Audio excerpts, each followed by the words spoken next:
Which tree are books named after? What's radical about roots? Which animal is the hedgehog of the sea? We'll have some fun with fungi and root around amid the forest and the trees on Words Unravelled.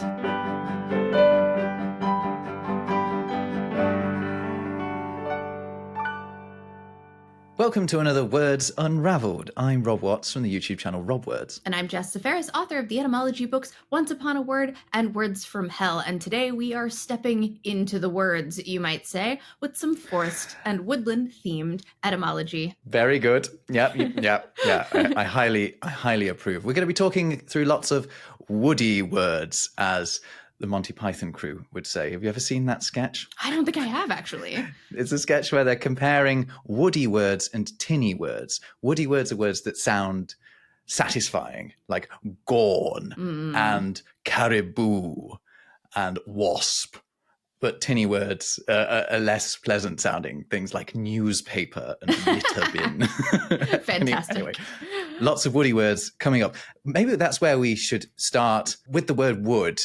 Where it comes from, it seems like an obvious one. Is it as obvious as it seems? Yeah, it's just, it's more or less, it's the Old English word for wood.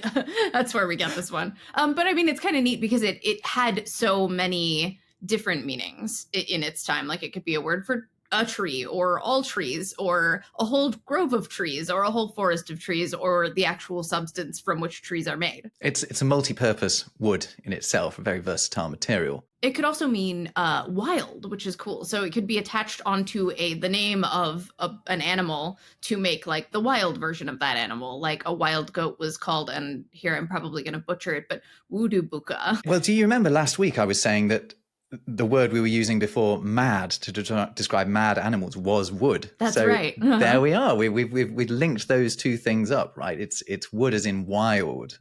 Yeah. Okay. That's satisfying. I like that.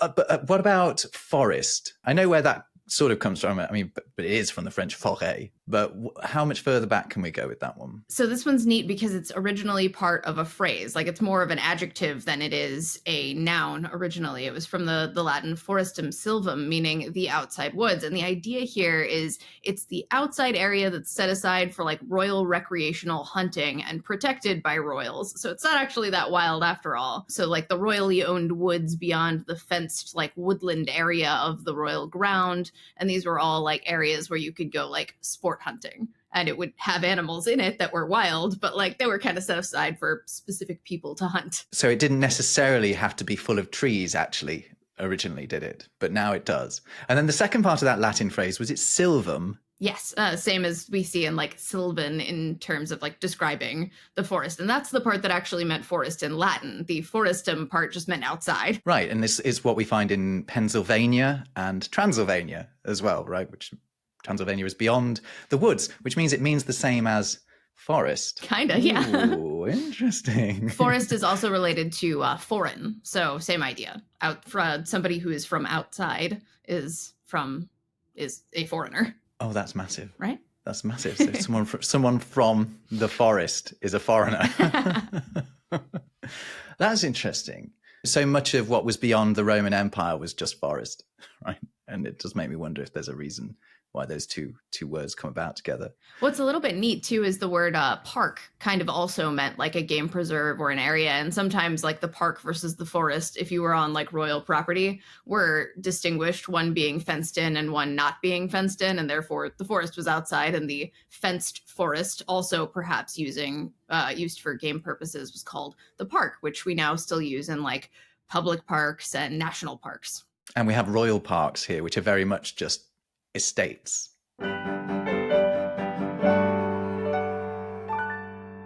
What about the key constituent of the forest? What makes a forest these days? And that's a tree, right? Can you tell us about the origin of tree? Yeah, I can do. Yeah, tree is one of these very old English words. It was treo in Old English. Actually, the word tree itself was just a sort of variant on that, a grammatical variant on trail. But it appears to have caught on in the Middle English period because it was conveniently similar to one of the words that the Vikings brought over, which was tre, which meant a tree. But if you want to go back really, really far, you can trace tree back, it's thought, to a Proto-Indo-European root. So when we talk about Proto-Indo-European, just a reminder, this is the sort of hypothetical language, the sort of language that we work our way back to link all of the Indo-European languages together. And they think the root word of tree is the same root as the word true and durable, because they think it's a word meaning steadfast. Steadfast comes up a lot for us, doesn't it? But it's thought that the word tree refers kind of to how, sturdy and fixed in the ground these big oaks that there were, all around England, and the yews and what have you. Yeah, they're named for their steadfastness, because actually the word tree in English, it doesn't reflect other Germanic words for tree, other West Germanic words, the Dutch and the German, Baum in German. We have our own word for that, and it would appear that it's been named as such because it's sturdy. That's really neat. Did you know it's also like the same Proto-Indo-European root gave us the word dendritic, which is like the scientific term for like describing tree stuff. Like it means tree-like if it is dendritic. And then dendrochronology is the word for dating by trees, like looking at their rings and counting them, or other means of dating by trees. It's also found in words like rhododendron, which is a rose tree. I was going to ask about rhododendron, yeah. Okay. And then philodendron, which loves trees because it grows next to them. And it's also in words like endure, and you mentioned durable, enduring, and things like that. Also related to the word dryad via that root, literally a wood nymph or a nymph of the trees. Wow. All of these words linked to tree. I honestly, when I set out to look at tree, I thought, well, this is going to be a dull one. It's just going to be that old English word, isn't it? There's so much there. Yeah, it is. But again, it goes back to this theory that we're slowly coming to, that there are only about 5 Proto-Indo-European roots. It turns out they either mean shine, sturdy, or dark. We go with the basics, So I've got the anatomy of a tree, or we could talk about types of tree. Well, let's start with the anatomy, and then we can break into the types. I tell you what, I'll just rattle through them. Some of the different bits of the tree. For example, so bark is a word borrowed straight from Old Norse, from the Vikings. So it's not actually in Old English, which surprises me. It sounds really sort of old. It does. It just sounds like it just fits into the language so well. But I don't know. There's something about K words. A lot of K words seem to have their roots in Old Norse. Trunk is from French, but ultimately from Latin, and it means the body of a tree. That's what trunk means. So great, yeah, okay. See how that's worked out. But it is related to another word, a word that is in the news quite a lot at the moment, and that is the word trump. Fun. Yeah, because a trump is a trumpet. We call it a trumpet now, but it was originally called a trump. And what that is a tube, a hollow tube, much like the trunk of a tree, although they're obviously not hollow. But you can see how those words would be linked. Can I say something about Trump? Yeah, sure. I don't mean about Donald.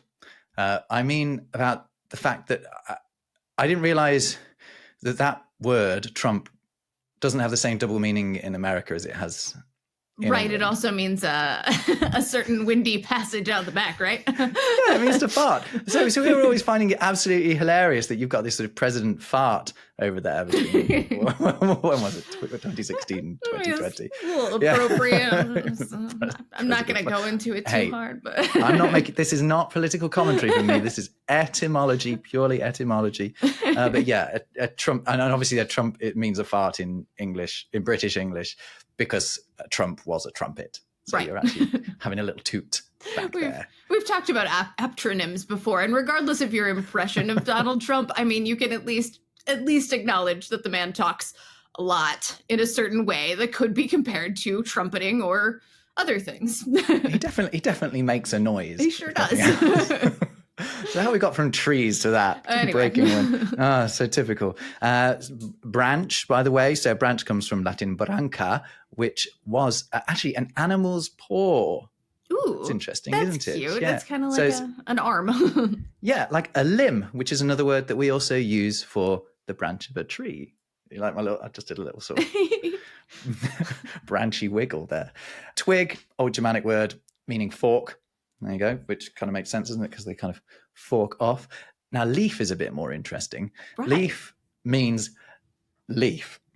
Okay, so not immediately that interesting. You've got to really stick with me on this one. Oh, and by the way, the plural leaves, that's a very old English thing that where if you have an F between certain vowels, or well, between vowels or between certain vowels and consonants, then it starts to make a V sound. And it's the reason why the plural of leaf is leaves and the plural of wolf is wolves and the plural hooves of knife is knives. Yeah, we roofs talked and about things that like that. before, haven't That's we? cool. But the more typical Germanic word for a leaf, what we call a leaf on a tree, is blatt in German or blad in Danish. Sounds And violent. it is violent because it's related to our word blade. Ta-da! Very cool. Did you already know that? Is that why you said it sounded violent, or is that, I is that mean, as serendipitous as it seems? Yes, I did I'm know sure that you knew actually, it. but Yeah, I thought you might do. But a word that briefly, it didn't replace it, but sat alongside it as a synonym in English was foil, which or could foliage. specifically, foliage, exactly. Or it's from the French feuille, right, which means a leaf, and it also means the leaf of a book or a thin piece of paper.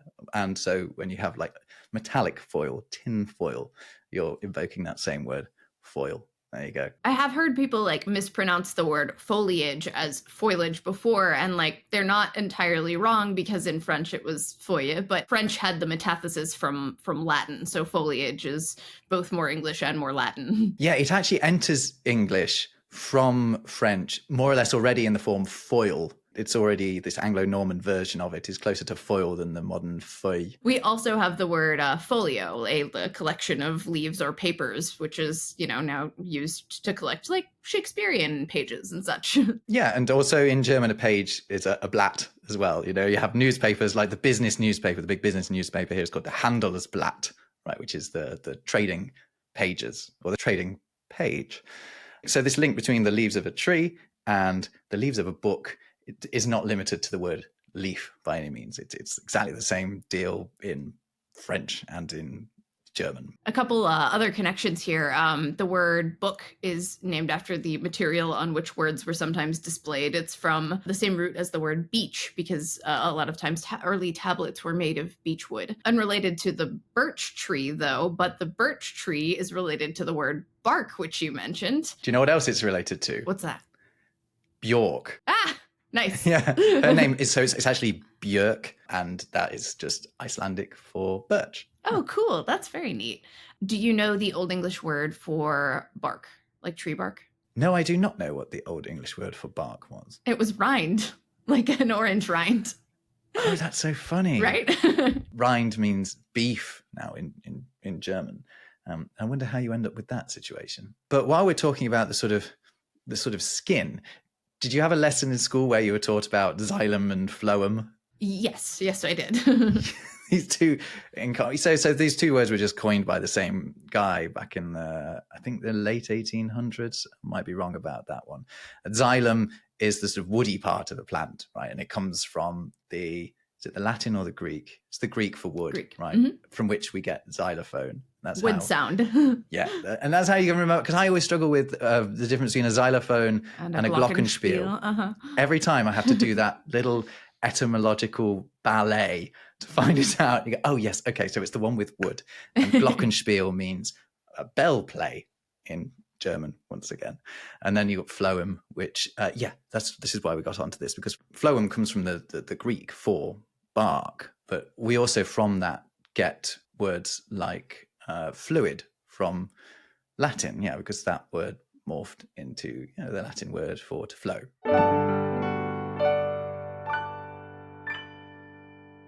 What about different types of trees? So we've got like two main categories, right? So we've got deciduous and coniferous trees. Deciduous literally means that which falls down. The root of this word means to fall.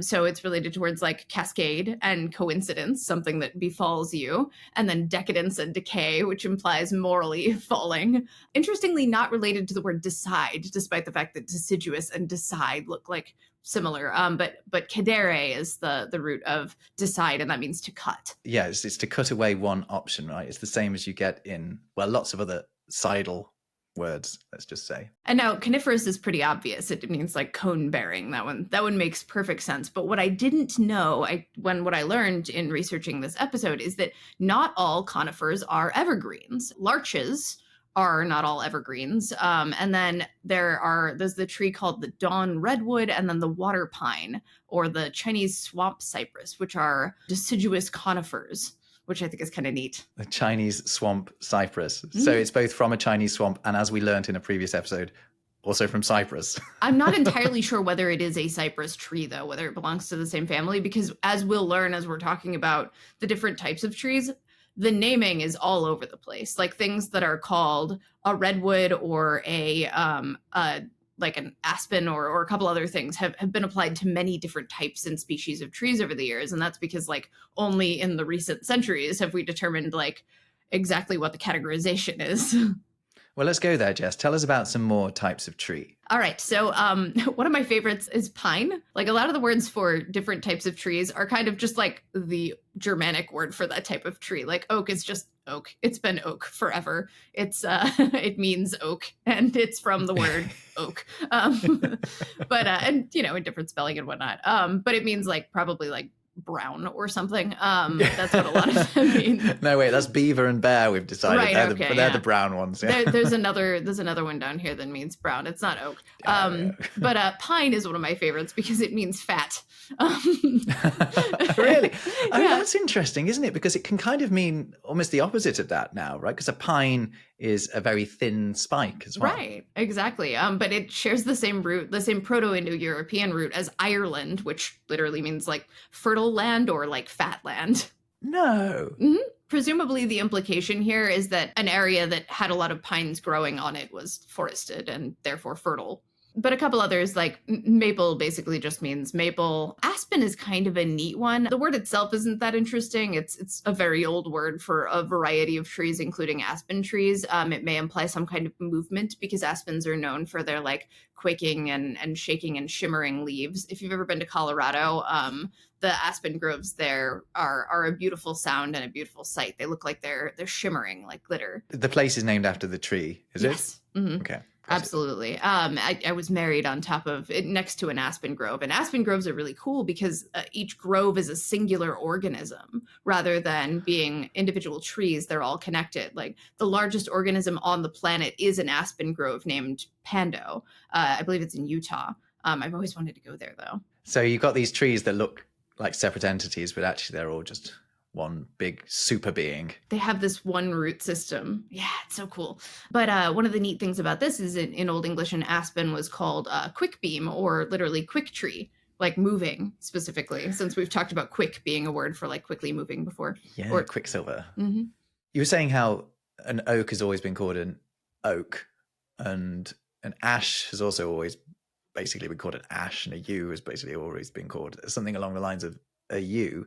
And I realized all of these recently when I made a video about runes, because a lot of the runes, they all had names, unlike our modern alphabet where the names are just noises like A and, or no, not A. A is not one. A and F and M. Yeah, they don't really mean anything.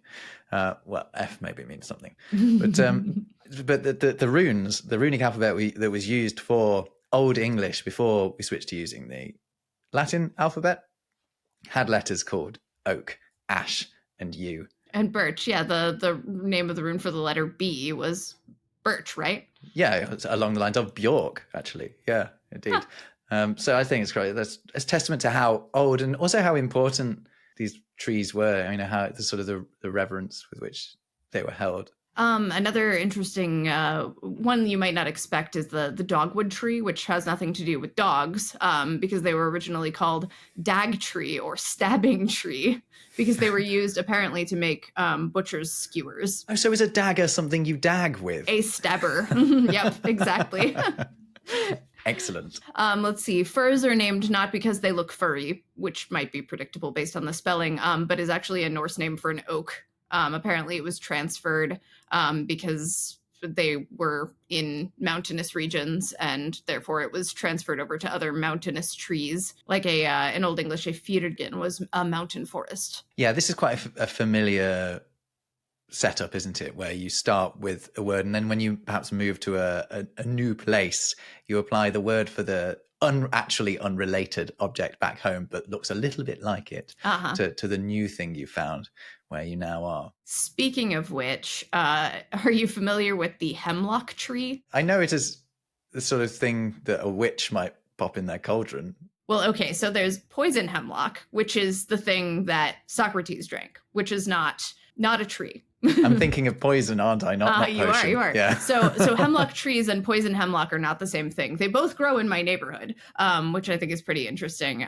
Once I identified what they were, I was like, but why? Because one of them is a plant with white flowers on it that grows on the ground, and the other one is a large evergreen tree. And like the explanation for this is terribly unsatisfying. It's like the needles on it are kind of bunched in sort of the same way. They don't look anything alike. I mean, they might maybe kind of forkish, but that's about the extent of it. The hem in it probably means poison, so the tree is very unfairly named.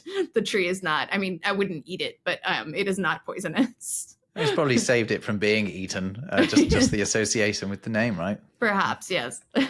One of my favorite word origins for a tree, and this one's pretty obvious to anyone who knows their history, but sequoia trees are named after Sequoia, who was a Cherokee innovator who developed the Cherokee syllabary, the first Cherokee writing system. His work was really cool because it's one of the only instances where someone who previously didn't have a strong history of literacy creates a full-fledged writing system. It's very cool to read about. Highly recommend it. Wow, Sequoia sounds like a real pioneer. Absolutely. He vastly improved relations between the U.S. government and indigenous groups, not permanently, obviously, but at the time was a hugely important historical figure and huge for language nerds, too. Yeah, and rightfully, the hugest tree is named after him, right? Exactly. They get any bigger than Sequoia? Is that the biggest tree? I can't think of it. I can't think of a bigger tree. Yeah, I believe redwoods do get bigger, but aren't sequoias wider? I don't know. Is Sequoia not a type of redwood? There are no sequoias in England, so far as I know. You're right. They are a variety of redwood, and they are the largest redwood. Good. I feel vindicated. Excellent. Let's see. Other large trees are sycamores, but sycamores are totally wrongly named. Their name means mulberry-leaved fig tree. Yeah. You know what comes off a sycamore tree, and it is not even remotely like a fig. No. What we call a sycamore now has been called a plane tree before, and they belong to the genus Planatus. They're big. They have big leaves and branches. There's also been some naming crossover between sycamores and maples because, among other reasons, the genus Acer, which contains maples, and then the genus Planatus, which contains sycamores, can have these similar 5-lobed leaves. But not what we call a sycamore. A sycamore originally was a fig or mulberry tree. And a plane tree, I think, is what they call a platane in France. And if you're in the south of France, they line the streets there, and they are the most beautiful, beautiful trees, actually. You know what's kind of neat about the word mulberry is the mull in it, which is from the Latin morum, which was just a word for a mulberry or a blackberry, is an example of a cranberry morpheme. Are you familiar with these? No, I'm not. Tell me about it. So a cranberry morpheme is a little bit like a fossil word, but it's always a compound word. And one of the compounds isn't used separately from the rest of the word. So cranberry, the cran in it means crane, because the flower on a cranberry plant looks like a crane's head. But the cran is not unless you're talking about cran raspberry juice or something, then you don't move cran around or use it independently, even though it's a compound word. I see. So yeah, it's a fossil, I'd say morpheme. Right. Yeah. So it's a morpheme. Yeah. It's kind of like a syllable, right? A fossilized syllable. Mm-hmm. They tend to appear in berry and plant names because we'll tack on I don't know, it'll be an older version of that word or applied before we spelled it consistently. Mulberry is another one like I mentioned, and then raspberry, the rasp in raspberry is not related to the word rasp as in grinding, so we don't technically use that rasp anywhere else, so it's also a cranberry morpheme. And what is that rasp? What does it mean? The rasp in raspberry is basically just an older or Middle English word for a raspberry. You didn't use the berry on the end, you would call it a raspus or a raspus. So raspberry means raspberry berry. It's probably like from the Latin word for a raspberry, or a word for like a wine made with like a tart berry of some kind, including raspberries. And they were sticking berry on the end of it, all the other berries. So they Right, might as well right, stick yeah. berry on it. Someone's going to then, I bet someone's going to leave a comment saying a raspberry's not technically a berry or something. It isn't. Next. Oh, is it not? No, it's not. Oh. I know that strawberry's not, right? Because it's got the seeds on the outside. Right. The berry that's a berry is the blueberry. And there are like a couple other kinds. There are many other types of berries that are actually berries, but the seeds on the inside versus like the little clusters, like blackberries and raspberries, are not berries. Well, blow me down. Fabulous. Do you call that a raspberry in America? Yes. And it's because of Cockney rhyming slang, right? Because raspberry tart rhymes with fart, and so when you make a raspberry, you blow raspberry. You're a fart blowing a sound. fart. Is that so? The revelation there for me is that the word fart is older than I thought it was. Yeah. Oh yeah, fart is very old. One of my favorite examples of the word fart is in Aristotle. Is in a translation of Aristotle, like a very old one. And this is one of my favorite words to ruin for people. The word fundament, like fundamental, the thing like on the bottom. Fundament was also a word for your butthole. So and like it's found in many like animal husbandry guides that were in Middle English. Like you would like put something in the back end of a horse to make it do whatever. There are many reasons for this, and I could get into those deeply. But in a translation of Aristotle, he describes farting by the fundament. And that's Middle English. I have a favorite context for the word fart as well, and it's in the name of the bird, the partridge, which is a fart bird. What? Yeah. Why? I don't know. Nobody knows why. It's possibly because the fluttering noise they make as they go past is a bit sort of. I can't even do it. Come on. I'll try to do it on the microphone. So it just. Ooh, that's fun. It might be that, but yeah, the part in partridge is from pert, meaning man, yeah, I don't want that partridge in a pear tree for Christmas anymore. Yeah, I think it's from the French péter, which is to fart. Oh yeah. So we've talked about. So you petard, let out a stream of fart. You have a pétarade and a petard. Yeah, of course, little explosion. A partridge is a fart bird in a pear tree. Fabulous. Oh, that's great. Great news.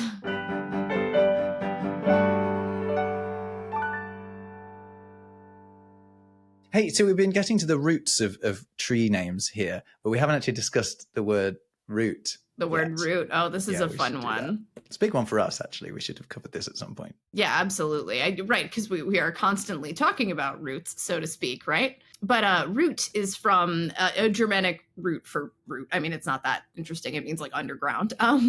But it comes from the same Indo-European root as the word radix, which is the Latin word for a root. It is also related to the word radish, which is also related to the word radical. And the cool thing here is that the word radical, although we use it to mean like intensely, like to radicalize someone is to make them like intensely political today, it literally means the same thing as grassroots. Like the word radical originally meant like a grassroots movement, basically. Fundamentally the same thing. Fundamentally. I'm about to hear that word again. Hear about fundamentalists and radicals who are actually talking about bottoms and grassroots. Grassroots. Oh, but no, it's so cool. I mean, it started to refer to political movements in the 1700s when like Protestant movements advocated for radical reform or change from the roots. And because it was like basically like political associations with like trying to like frame some of these grassroots movements as what we would call radical today, made that word more intense and extreme. That's excellent. The first like radicals were it was like a British political grouping that advocated for parliamentary reform in like the late 18th and early 19th century. And they were essentially radishes.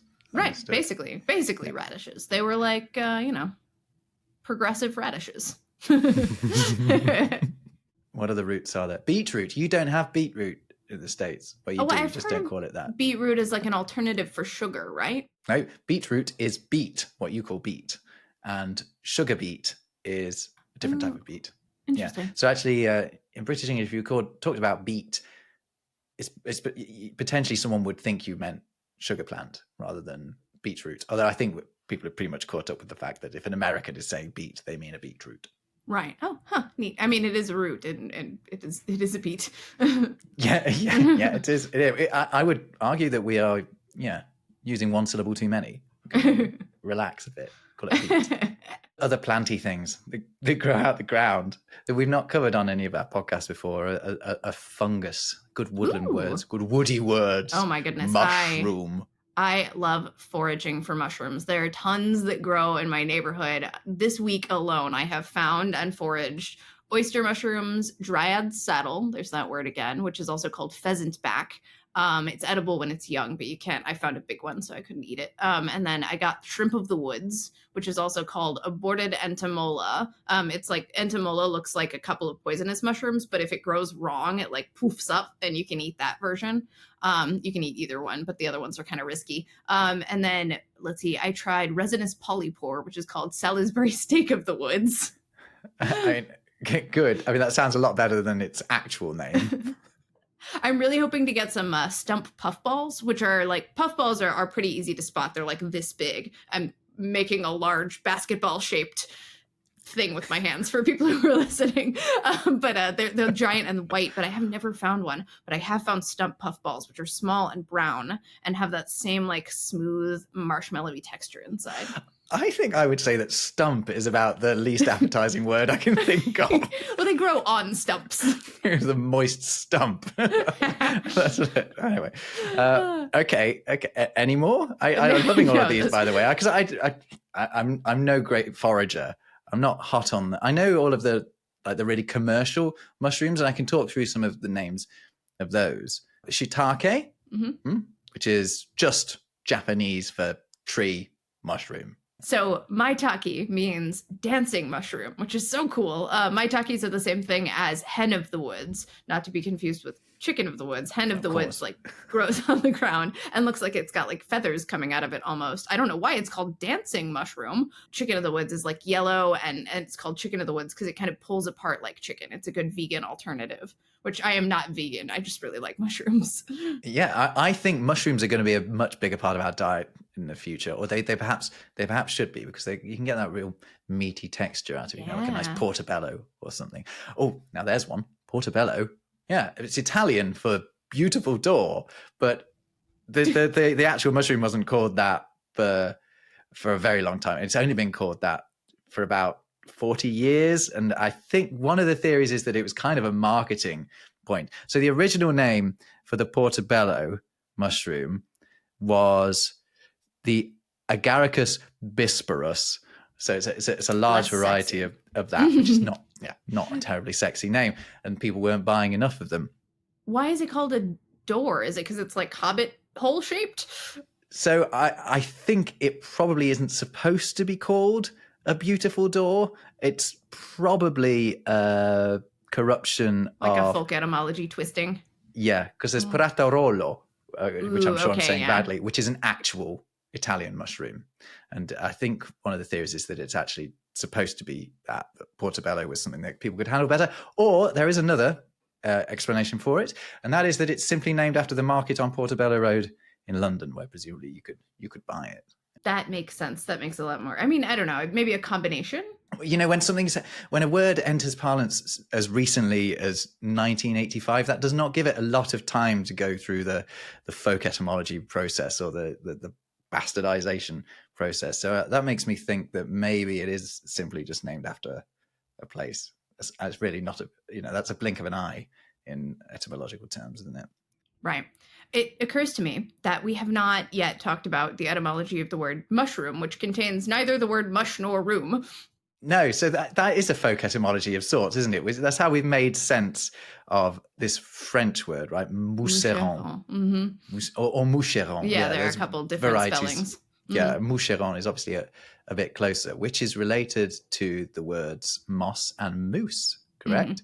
Well, okay, I dug into this a little bit, and what I found was it's related to the word moss, but not to moose. And maybe that wasn't a great source, but apparently moose is thought, or there's some uncertainty about whether it's related to moose. Okay. I can see how it would be, though, because it was a more general term than mushroom is. It just meant, a type of fungus. And you can kind of imagine how a moss growth and a moose, which is, a collection of small, tiny bubbles, really, you can kind of see how that would work, because even there are some fungi that do they're like look like squishy. that. Yeah, so you can sort of see how that would happen. But okay, maybe it's not. The alternative, the other explanation for the like dessert sense of mousse is that it's related to the Latin mulsus, so it means like mixed with honey, and it's related to like emulsion and emulsify, and then words like mellifluous and mildew and caramel, whereas mushroom is related more like to a word for like an Old English word for a bog, and and to mossy plants that grow there. Like a marsh. Speaking of the texture, though, the word fungus means squishy or spongy. It's an adaptation of via Latin, an adaptation of the Greek spongios, which means sponge. Spongos. It's not spongios. I'm in that. Spongios. Do you ever call them toadstools in the States? Only ones that, okay, this is probably just a me thing, but only like amanita mushrooms, which are like the red caps, basically, with the little white dots. Those are toadstools to me. So to me, that it's slightly different. And I, judging by the dictionary, this is also how it's generally sort of defined in England. It's a thin stem with a flat top. Mm-hmm. So the sort of thing that, a toad might pull up a chair on. Right. Which is adorable. And I think maybe my association with it is mostly via the fact that amanita mushrooms are like, they're very cute and they look nice when you illustrate them. So toadstools that are often like depicted in media and books are often amanita mushrooms. They are the showbiz mushroom. Mm-hmm. Yeah, for sure. Fun fact. One of the things that I do on the side is I write for Dungeons and Dragons guides, like Dungeon Master guides. So I learn a new thing about you every week. I had no idea that was one of the strings to your bow, so to speak. I only started doing it recently, but Topics Media creates like legendary locations, which are like pre-designed locations for dungeon masters. And one of the ones that I wrote for one of their next books is called Amanita Hollow, and it has this this boss at the bottom who's this like mushroom witch. She's a myconid, and I don't know.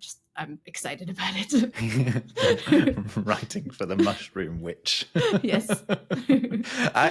I was going to say something that was meant with love, but almost came out sounding very, very rude. But I'm a dweeb? I was going to say that you could describe yourself as a mushroom witch. Oh, no, I'm absolutely fine with that. Yeah, okay, good. I accept this judgment. We've discussed the origin of the word witch as well. And, it doesn't have to be negative. Mm-hmm. Especially nowadays, I feel like those of us who are just the nerdy variety, garden variety witch. Yeah, quite literally, or the wood variety. Champignon, by the way, if you're interested, the French word for mushroom that we sometimes get used just means thing that grows in a field. Oh, so I bet the location, the place in France called Champagne, after which Champagne is named, also probably means like field, right? You're 100% correct. Champagne, the place, just comes from the word for countryside. Yeah. Very cool. Oh, can I just mention truffles as well? Because I didn't realize that the word truffle and the word trifle are actually the same word. They both mean a sort of a frippery. They both mean a trickery. They both come from words meaning trickery. And the dessert trifle, have you ever had a sherry trifle? I haven't had a sherry trifle, but I've had other trifles before. Okay, well, the sherry trifle is the ultimate trifle, ideally made by my nan. What is a trifle to you? I want to make sure that we're on the same page about what a trifle is. Yeah, so to me, a trifle is quite well codified. It's a layer of sponge, mm-hmm. a layer of jelly, or I don't know what you'd call it over where you are. Jello. Just the brand name. Jello, yeah. A layer of custard and a layer of whipped cream on top. Yeah, but you would soak the layer of sponge at the bottom in sherry, and it's such a delight. Oh, such I bet. a delight. Yeah, mm-hmm. But trifle follows the same tradition of naming desserts after frivolous things such as the raspberry fool and the Eton mess. You also have a trifle. It's something a little ridiculous, a little treat. I mean, basically, because we're so self-loathing in England, you don't deserve this. We name it after something, something ridiculous. The trifles I grew up with could have any number of things in them. Like it could have all of the things that you just described, but like you layer any sweet nonsense you want in there. So you could do like a layer of cake, you could do a layer of whipped cream, a layer of berries, a layer of whatever else. You could drizzle it, you could not. Either way, it just has to be in layers. And usually it's served in like a clear glass so that you can see all of the layers.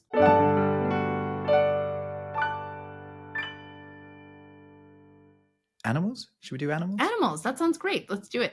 Yeah, we can't talk about woodland without talking about woodland creatures. Of course. Let's see. We both, I think, fell down a hedgehog rabbit hole. Yes, we should definitely talk about hedgehog hedgehogs. rabbit hole. Hedgehogs don't live in holes, though, right? What do hedgehogs live in? Hedgehog, well, I mean, one could argue they live in hedges, but apparently they don't because hedges have nothing to do with their name. What? Nothing to do with their name? What, really? Well, it's like a folk etymology adaptation. Okay, well, first of all, let's talk about this. Let's start with what you were going to say. I have thoughts. Okay. So the hog bit, right, is because it grunts and looks a bit like a cute little pig, right? Mm-hmm. I'm starting to doubt myself because you said it's folk etymology. No. So tell me. And it presumably does that in a hedge. So I assumed that was why it was called a hedgehog. Is that not right? Kind of. It's kind of what it means. Okay, so you would think that hedgehog is just a blend of hedge and hog, but like, and probably etymologically it is, but it's also possible that it's like a mishearing or corruption of Slavic words for hedgehog, and the root of them is related to the word urchin. So not only, so first of all, urchin here also is a word for a hedgehog. So in the 1300s, urchin was a word for a hedgehog, which is why we say a sea urchin is basically a sea hedgehog. So the odds are, it seems that urchin was the only word for hedgehog, but hedgehog entered English independently as a twisting of another word that's related to urchin. Briefly, a French word that we borrowed to describe a hedgehog was hérisson, a harrison, which is actually, you can hear that link to urchin a little bit better in hérisson, because it is just a variation on the word oursin, which is the French word for an urchin. Hooray! Do you know what else is called a harrison? I didn't know this. This is one of those things I didn't know there was a name for the thing. I know there's a hawk called that, or called a Harris hawk, not the same. No. So, if you go to a music venue or a football ground or a train station and you go through a turnstile where it's like three poles sticking out and you turn the poles and you pass through them, those three poles, that is called a harrison. Oh, interesting. Yeah. Is it named after someone named Harrison? Nope. It's harrison with an E, harrison, and it's named a hedgehog, basically, because it's spiky, basically. 3 spikes. Just to make this even more baffling, by the way, hedgehogs have had tons of names in English. In Old English, they were called eel, I believe, is how you would pronounce it. It is eagle, yeah, but you can understand why alternatives won out on that one. Right. It means to bristle, that one, but all of them basically mean bristliness. And in fact, like the old French words for hedgehogs and things are related to words like horror and arugula. Other things with like spines or whatever else, like the arugula leaves are serrated and therefore named after the same root. Speaking of horror, if you want to see something truly horrible, you should look up a German dish called a Mettigel. So eagle is the German word for a hedgehog, and Met is a type of raw spiced pork mince. And there's a tradition in parts of Germany to make what's called a Mettigel, which is I encourage you to Google this if you've never seen a photo of this, but it's to make a hedgehog out of this mince. It's the most cursed thing you have ever seen in your life. They use blades of onion to make the spikes. Ew. Honestly, Jess, Google it right now. Look up Mettigel. I want to see your reaction. I want to hear your reaction when you see this. Mettigel. Igel. It's exactly the same as the Old English word for a hedgehog. Oh God, that's horrifying. The worst. This is so cursed. Why would you do this? Wait, why is it raw? It's just how it's eaten. You spread it on bread or whatever. It's actually really tasty.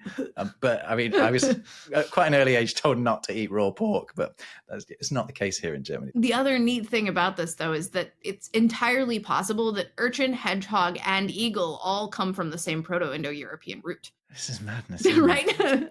Like so, if hedgehog is a folk etymology corruption of these other Slavic words for a hedgehog, which it seems to be, given like how it was introduced, then it's probably from the same root as eagle and urchin. But where's the evidence of this old Slavic word for a hedgehog?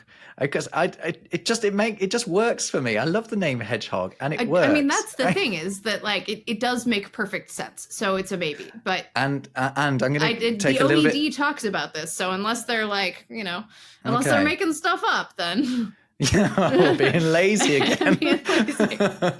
Well, okay. So, but I'm going to take another.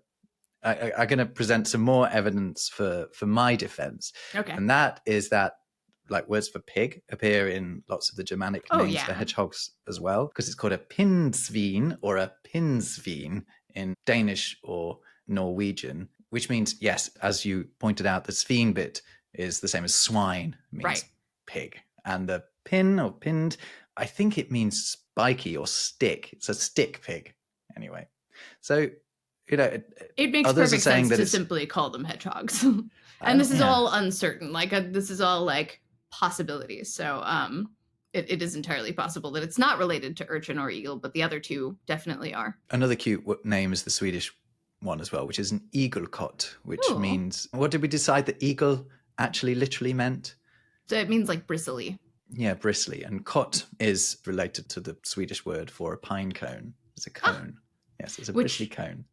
I think we talked about this before, but since we're on Woodland Words, that what a pine cone was originally called, right? A pineapple, you mean? Yes. And then pineapples were just named after looking like pine cones. Yeah, there you go. So, again, this is what we were talking about earlier about, finding something new and naming it after something familiar from back home, even though it's really got nothing to do with, it's not related. It's just purely a resemblance. Give us some more woodland animals. So a good number of woodland animals, at least on this side of the pond, are from Native American words. And one of them is chipmunk, which literally means head first, because it can run down a tree head first. So, yeah, is chipmunk... Or it'll mean upside down. Mm-hmm. Is there... we keep talking about folk etymology. We should explain that is when sort of the sound of a word is translated into something that's a bit easier for people to deal with. Mm-hmm. What other examples have we got of that? Well, that would be raccoon, for example, is one of them as well. I think we talked about this one, but it means he scratches with the hands because they've got little hands. And pretty much everywhere else, it's called a wash bear or some variation of wash bear. Yeah, it's a Waschbär here in Germany as well. Yeah, but raccoon is a Native American Powhatan word. Any more of them? Let's see. Oh, we haven't talked about badgers. Oh, we should. Mm-hmm. And we're not talking about the same animal, you and I, when we talk about a badger necessarily. Apparently not. I didn't know this until today, but apparently American badgers and your badgers are not the same species? Yeah, before hitting Are they even related? Jess and I had to have this out. No, they're not related, but the American badger and the European badger, which I think is also known as the Old World badger. It's a type of Old World badger, and it includes basically the badgers everywhere else in the world except where you are. They're all related, but not related to your type of badger. Wait, what about honey badgers, though? Yeah, I don't think honey badger's a badger. It's not a badger. Okay, so the badgers in the Americas are badgers, but they're not related to the badgers in Europe. I don't think they're badgers. Okay. I know. I used to say. I mean, I'm being very Eurocentric here, but I I would not accept that your badger is a badger because it's not Interesting. related to the badgers in most of the world. And nor is the honey badger. And the honey badger sounds like the cutest animal in the world, but absolutely is not. Interesting. Yeah, honey badgers are awesome, but So, okay, so I guess, I mean, if you're calling it an American, but again, that is definitely going to be one of those cases where people have seen the badger, people from Europe have seen the badger over in North America, and they've gone, well, that's a badger then, isn't it? Because it looks like one. It looks the same, and both of them are named after, like, the badger means like the stripes on their head. It means like blaze, the same thing as like a horse's blaze. Similar idea. Yeah, it's like a badge-erd, A-R-D, yeah, like a badgeard, one who is wearing a badge. I saw a theory that I actually really liked, but I couldn't find in any particularly reputable sources. But there's a very close French verb, bêcher, which means to dig. And actually, it seems to me more likely that it's called a digger than it is called a badge wearer. But interesting. Huh. Who knows? Okay, so I've cleared this up. All badgers, except for including the honey badger, are a member of the same family. But it also, that family includes weasels, otters, ferrets, and wolverines. American badgers are in a different subfamily than the European badger and the honey badger. Okay, is this a type of? Are they herbivores? I think they're all omnivores.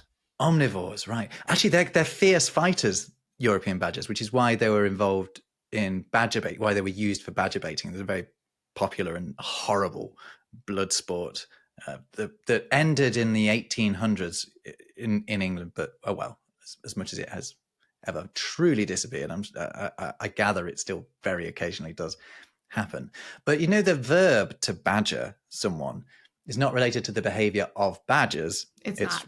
No, it's from the behavior of the dogs in badger baiting. It's the relentless attacking that they do on these poor badgers that are just sort of hemmed in, basically, and then dogs let loose to attack them. And that was badger baiting. It's unspeakably cruel and thankfully behind us, but at one point very popular. That's like the word worry too. Like sheep worrying is often considered meant like to kill a sheep. Basically, it's what a dog would do, or what a dog-like animal would do sometimes. But like to worry, every sense of that comes from basically killing or injuring or doing horrible things. Is that so? Yeah, the idea being that like essentially strangling is being compared to like the emotion of worry. So sheep worrying isn't stressing a sheep out. No, it's killing the sheep. Okay, it's actually straight. Oh my goodness. Literally to slay, kill, or injure by biting and shaking the throat.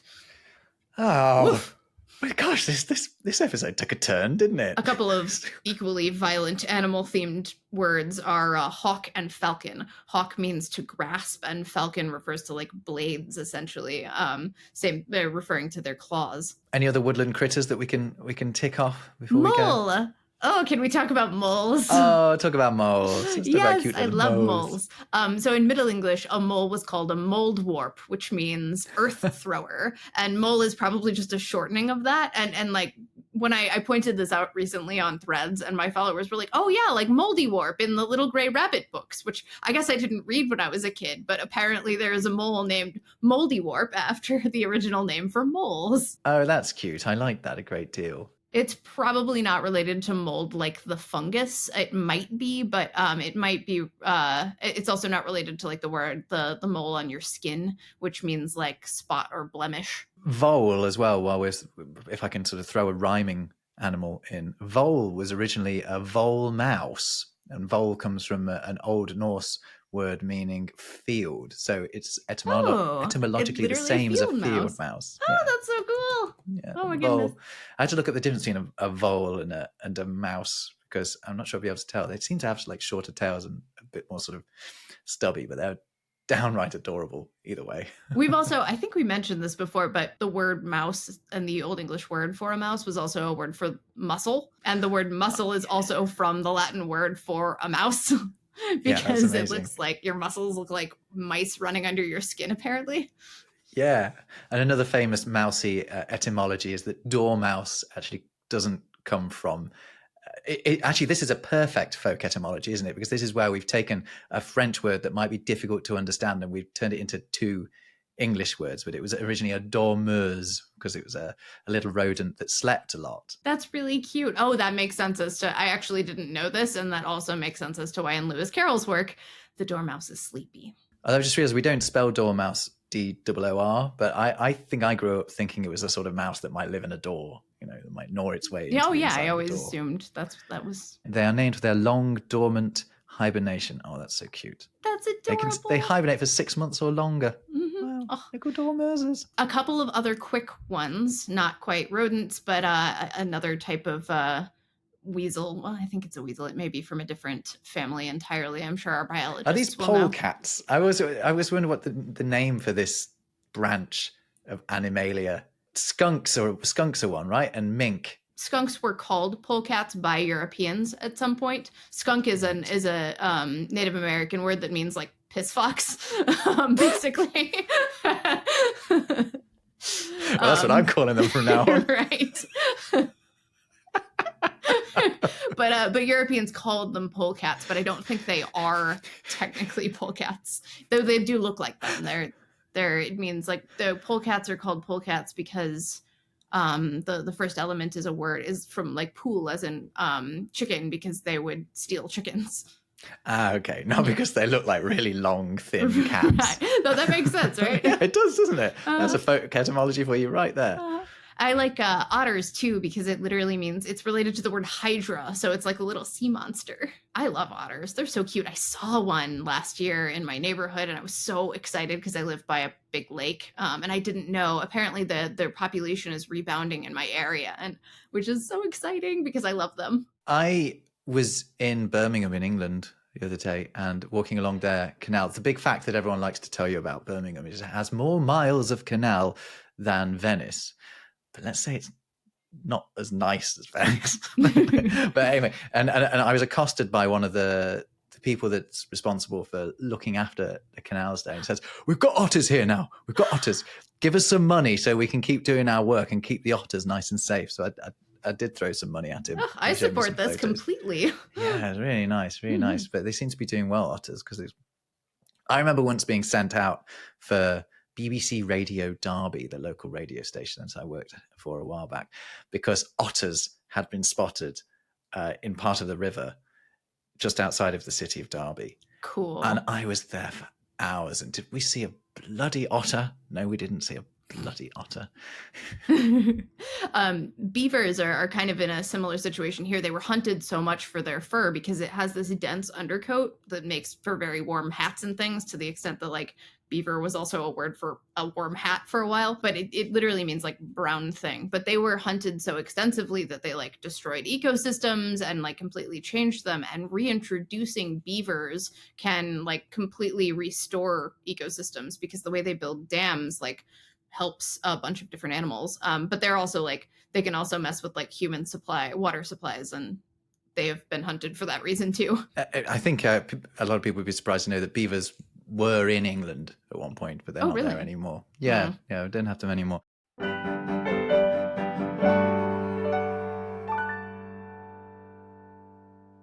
I think we've definitely explored this forest of words, and we'll leave you to adventure on your own. Thanks for joining us in exploring these woodland words. See you next time.